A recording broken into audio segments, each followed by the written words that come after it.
amezaliwa Makunduchi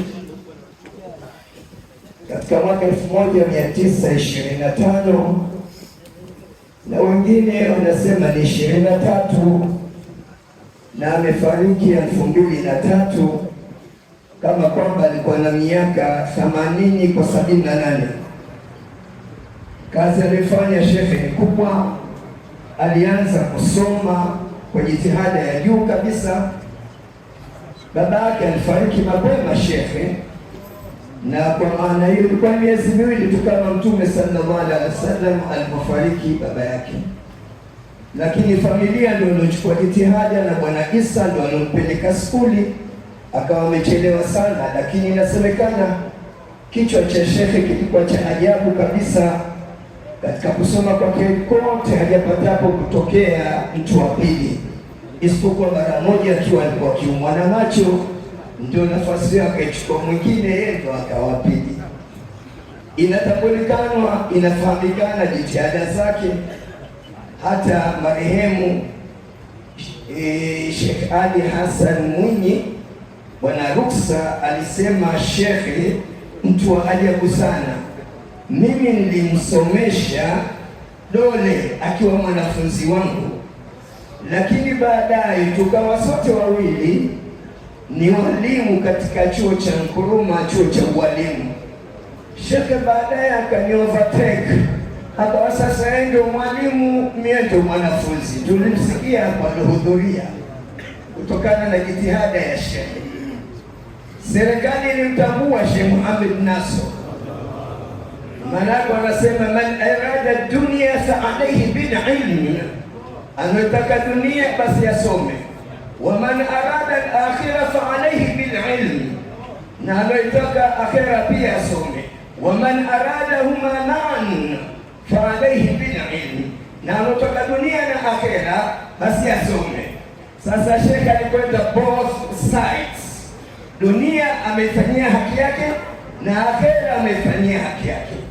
Kidunia alisoma mpaka wakati yuko Nkuruma, basi alitokezea mzungu anataka achague mudiri area commission, nani awe walimu wa Nkuruma. Wakati ule walikuwa ni 14, basi ikapigwa wote wahudhurie pale, mzungu yule achague zama zile za kikoloni nani ashike nafasi ya mudiri. Kwa hiyo shekhe yule mkubwa wa chuo alificha, wakaja 13 tu. Ikawa sasa anaanza kuhesabu kabla ya kuanza interview, akasema bwana mko 13, yeye huyo 14 yuko wapi? Mkuu wa chuo akaona vibaya, sasa huyo akiondoka hapa chuo kitaanguka. Nani huyo? Sheikh Muhammad Nasr. Akasema sitaki tena interview, Sheikh Muhammad Nasr ndo atakuwa mudiri. Tizama Mwenyezi Mungu ufalme wake. Kwa hiyo alizunguka shekhe. Lakini katika mwaka 1946 jitihada ya shekhe katika ibada wakati ule uko 20s ilikuwa kubwa sana. Miaka kuanzia 1946 mpaka 49, miaka mitano continuously mfululizo shekhe yuotaka ibada tu halali. Kulala kwake sijui wakati gani tu, wakati huo nafikiri mansab hiyo yani daraja alipokuja kuipata, na hiyo 1949 ndio anakutana na shekhe wake Sheikh Abdullah bin Ahmed. Bwana Nafifu ndio alimchukua kutoka kule Betrasi, akaambia twenda tukamtembelee shekhe. Shekhe hatamjui, lakini alipomuona tu Sheikh Abdullah bin Ahmed, shekhe alipapatika, yani moyo wake uliruka, huyu kama kwamba nafahamu. Alionyeshwa yeye na Sheikh Abdullah bin Ahmed, alionyeshwa usingizini Sheikh Muhammad Nasr kwamba ni mwanafunzi wake. Kwa hiyo alikuwa na heshima kubwa.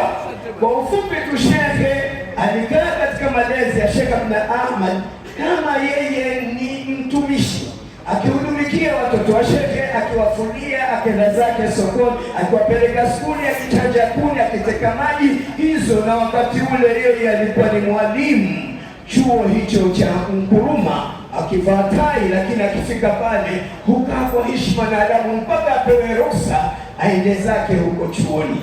Inasemekana kwamba alikuwa haondoki mpaka ambiwe haya, sasa nenda kazini. Lakini watu wa kazini kule wanasema, shekhe tulikuwa tukimwona yeye yupo.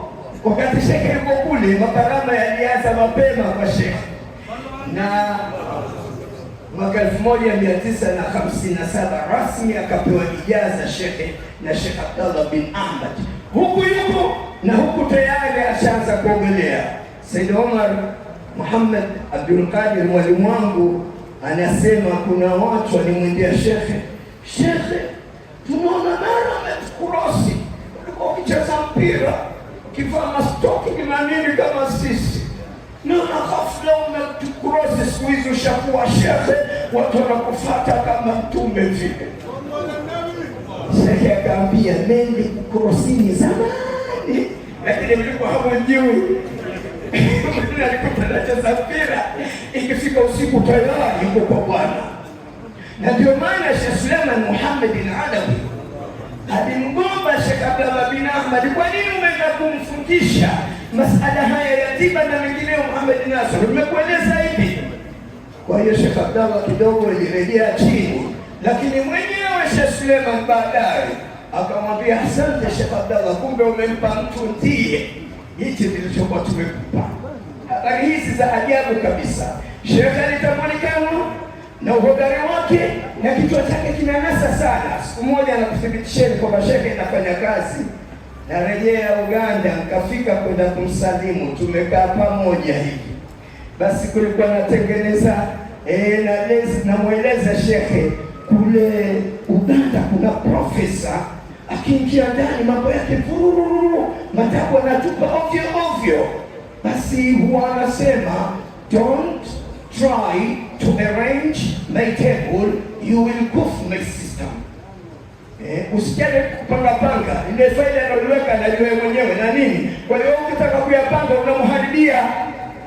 Nikamweleza Sheikh, basi tukaendelea na mazungumzo. Mwisho naondoka pale kwa napanga ili nipate kuondoka. Sheikh akanambia, don't try to arrange my place, you will goof my system. Yani ile kashileko tesha ashaichukua Sheikh. Tayari kazingatia muda umepita, kumbe tayari anayo kichwani. Na ndio hii Mwalimu Nyerere aliamua kumpeleka Sheikh wapi? Marekani kwa balozi. Akapeleka Sydney na Canada, mwisho akamalizia Egypt. Ndio alipotunga kule Ahmed Badr kile kitabu. Sheikh alianza kutunga kwa khawasi, kuzungukia mabwana mbalimbali. Sheikh alifanya ziara nyingi sana. Juzi tulikuwa tukimzungumza Sheikh Muhyiddin Abdurrahman wa Kuwait, wapenda mabwana katika kuzunguka. Sheikh kafunga safari nyingi sana kwa mabwana. Hata huko tunaposikia sasa hivi Iran, Israeli na Marekani wanapopigana Baitul Maqdis, Sheikh kenda tena kenda kwa karama, ashamaliza hija, katokezea Mwarabu, Sheikh hutaki kwenda Baitul Maqdis. Akashangaa Sheikh, akamwambia nataka, basi akachukuliwa kiajabu akenda huko. Sasa ziara ya kumpembelea Sayyid Abdul Qadir, moja ya makarama hayo, kashakua balozi Egypt. Amefika pale, watu wote wamefukuzwa katika Kuba. Sheikh akawa yeye anatawasali kwa Bwana, ya Rabbi nimekuja kumtembelea Bwana, halafu anatawasali kwa Sayyid Abdul Qadir. Inakuwaje mimi nakuja hapa naotoka pasi na kuonana na wewe? Tunakumbuka Sheikh Uwais alipokwenda Madina, Uwais jaa akamustaghitha famudlahu ya adakal kirami misali ala Muhammad Ukaja kutaka nusura ya Muhammad. Kama umekubali Uwaisu, Muhammad, nyosha mkono wake. Mkono ulitoka katika kaburi la Mtume. Sheikh Uwaisu akaubusu. Kwa hiyo Sheikh Muhammad watu walitolewa baadaye, akawa babu maftuh, mlango kwa wazi, akaingia katika kubwa la Sayyid Abdul Qadir. Kufika pale kama kawaida yake, Sheikh akaanza kilasi na dua zake, usingizi ukamchukua. Mara kuamka na muona Mwarabu mzuri anapendeza, akamwambia mie ndio huyo Sheikh Abdul Qadir Jilani. Kwa hiyo alizungumza hivi na hivi, wala sikutishe hiyo. Nilikwenda zangu Baghdadi katika ziara mwaka juzi. Tulipofika kule tumeona kaburi la Imam maarufu al-Karhi ambaye ni shekhe wake Sayyid Abdul Qadir. Sayyid Abdul Qadir alipokenda katika kaburi hili la Imam al-Karhi, basi ukaa nje, shekhe anatoka kwenye kaburi anakuja kumsomesha. Wakati ule anapopita darasa hii hapiti mtu mpaka shekhe anarejea tena kaburini. Sehemu ile ajabu kabisa imewekewa alama, na mimi nilipokwenda kitakakaa ili napate baraka. Sasa alipokwenda shekhe wasema Abdul kaja, lililokuwa likimshughulisha shekhe, alipokwenda zake Egypt alimkuta mwanamama mmoja akampenda sana. Sasa yeye walia kufanya nasi, akamwambia Saidi, sisi mabalozi haturuhusiwi kuoa, ni moja kuvunja sheria za kidiplomasia. Sasa nimekuja kuchukua ruksa kwa ruhusu nikamuoa mdada, sintoe roho. Basi tayari shekhe na kuoa, sijali chochote. Sasa Abdul Qadir akamwambia kamuoe, nimekuruhusu. Tusalie mtume.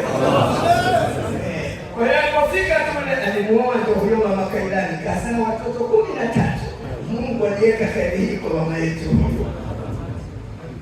Sasa wengine wanakataa, haiwezekani atoke maiti katika kaburi. Inawezekana sana. Mtume sallallahu alaihi wasallam alipokwenda Miraji, kakusanywa mitume wote wale, ni sio ngapi? Na 120 wote wamekuja, akawasalisha, halafu akarejea their respective graves, wakarejea katika makaburi yao. Kwa nini isiwezekana?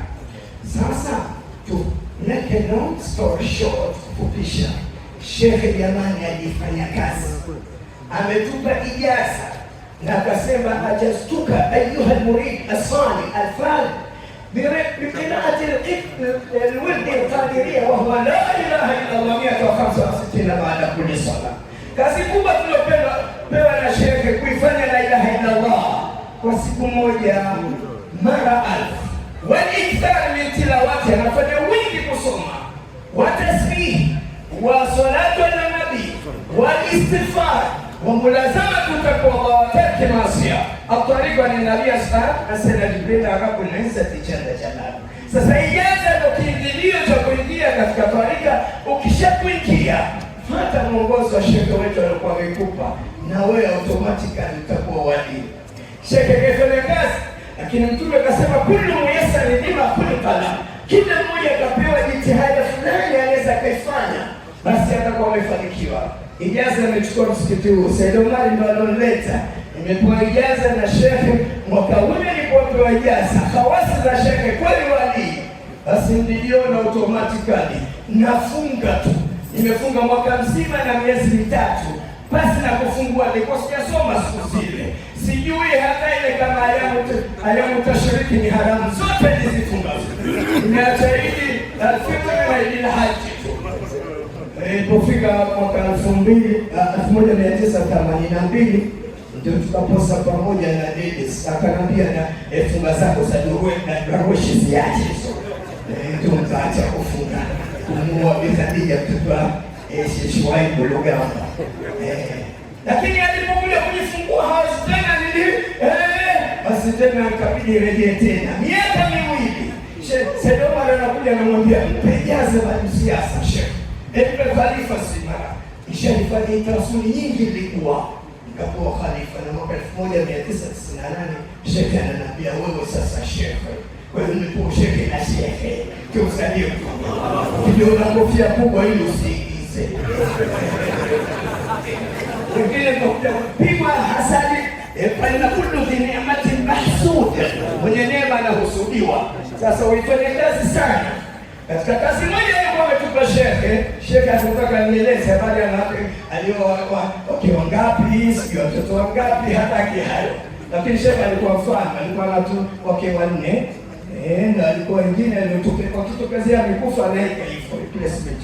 Siku moja nilichekesha shekhe katika harusi vile. Wakati naozesha kaambia mie hapa na heshima kubwa sana kwa shekhe, yeye ana wake 4 mimi na 3. Kama angekuwa si shekhe wangu ningemwafateka. Shekhe alicheka siku hiyo. Kwa hiyo sasa hivi na wake 4, system. Sasa mimi nakuwa maduya. Ninachosema kuna baadhi ya mambo shekhe ametupa katika kazi kubwa tuifanye. Ikiwa mulini hasa wa uhakika wa shekhe, lazima ufunge Rajabu, Shabani na Ramadhani continuously 3 months. Huo ndio taratibu wa shekhe. Halafu mfungo mosi siku 6 tu Shawali za Mtume zile shekhe kaimiza. Mfungo pili kuna siku 7 za wiki shekhe alilazimisha, na mfungo 3 siku 10 kwa loko hajenda zake hija, na mfungo 4 huyu tunomaliza ambao yeye ameondoka, huwa anataka hasa siku zote 10 ikiwemo siku ya Taswa na Ashura. Huwa ni mfungaji, lakini shekhe katuhimiza lazima muridi wangu mimi tuifate sunna ya Mtume. Mwisho wa mwezi wa Ramadhani basi siku 10 zile aanze kujiandaa mapema ukae itikafu kama alivyokaa Mtume, so ile kutoka na kuingia, isipokuwa labda wewe ni mhudumu. Hivyo ndio tulipokaa naye tukapata malezi makubwa, na amesema tujipinde sana kwa ibada. Sheikh alipozuiliwa na Maalim Nyerere Zanzibar abakie, na yeye akaanza kufanya kila jitihada awe anarejea na hukubara.